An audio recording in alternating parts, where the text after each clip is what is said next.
is the beautiful young penguin who has captured the prince's attention so completely?" everyone whispered. "What a handsome couple! How well they dance together," they sighed. Cinderella had never been so happy. She wished the night could last forever. Then suddenly she glanced up at the clock. In all the excitement she had completely forgotten the fairy's warning. "Oh," she cried, "it's almost midnight. I have to go."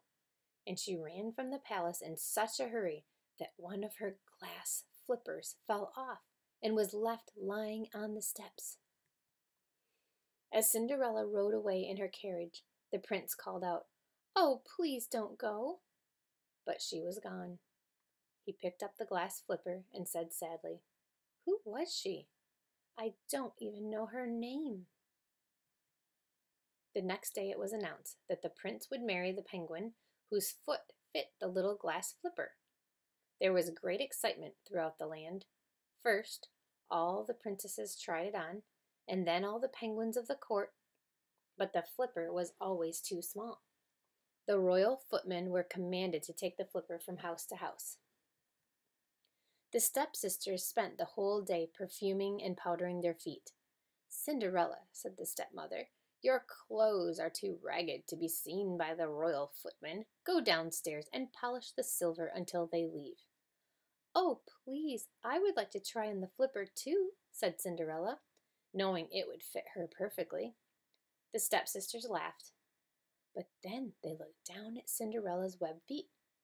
For the first time, they noticed how delicate they were.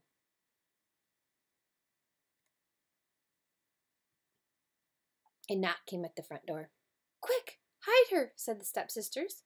They grabbed Cinderella, threw her down the cellar steps, and slammed the door.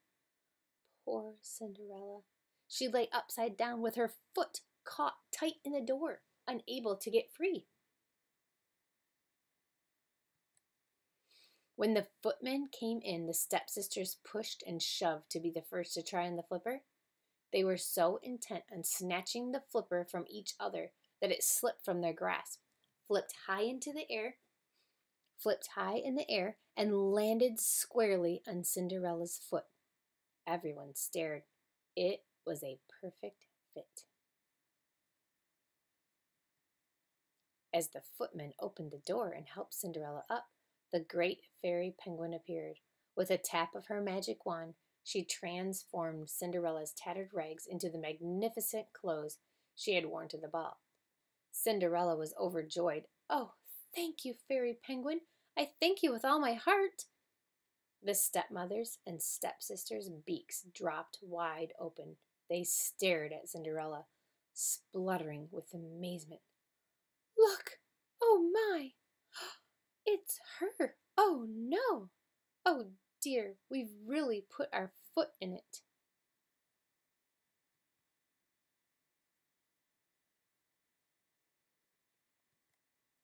The Penguin Prince and Cinderella Penguin were married the very next day, and the wedding bells rang throughout the land.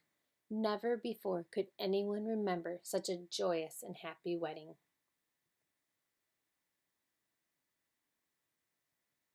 Cinderella and the prince truly loved each other, and they lived happily together ever after. The end.